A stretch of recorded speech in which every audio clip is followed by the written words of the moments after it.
Hello everyone! Let's eat balot. What is balot?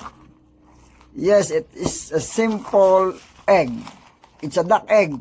Yes, it's a duck egg. But what the difference is, it has been incubated for about 16 to 18 days. Meaning to say, the embryo has been already developed and there's a chick inside of it. Only in the Philippines. I don't know if you're eating this in your country, but in the Philippines, it's normal. It's a part of our street foods. Here in the Philippines, you can see it anywhere. People are eating this balot. This is a duck egg, has been incubated for about 16 to 18 days. So there's a chick inside of it. How to eat this? Okay, let's show you how to eat this. But before anything else, make sure that you always have salt with you and a vinegar. Of course, it's a chili vinegar that makes the savor more delicious with those two ingredients. So how to eat? First, let's crack the shell. But which part? Look at the egg. There's a portion here is a little bit pointed, and here on the top.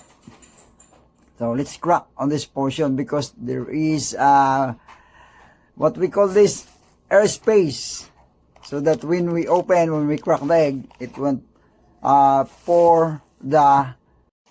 So if we crack the egg, this is how it looks like. Yeah, this is what is inside. You can see it.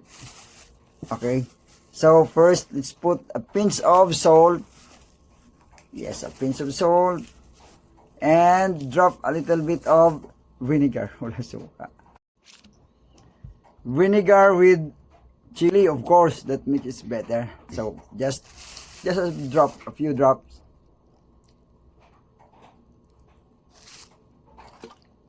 Okay, and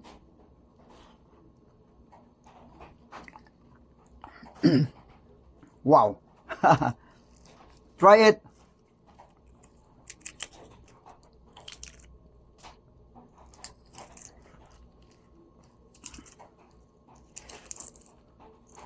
After sipping all the liquid parts, let's start tearing the shell. Remove the shell, and I want you to see what looks like inside the egg without the shell. This is balot. This is how it looks like. Yeah, there's already a chick inside of it. Oh. And the yellowish part, so look at that. Check how big is it. This is 16 days of incubation already. So remember that that duck will be hatched on 28 to 30 days. So it's almost been hatched. Yeah, it's already a duck inside of it, you can see. Yeah, but it's delicious. Here in Philippines, you can see anywhere. Any ages, they're eating it.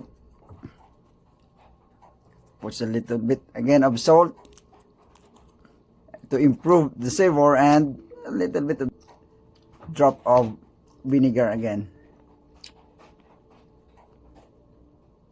Okay, and it's really good. You must try it. You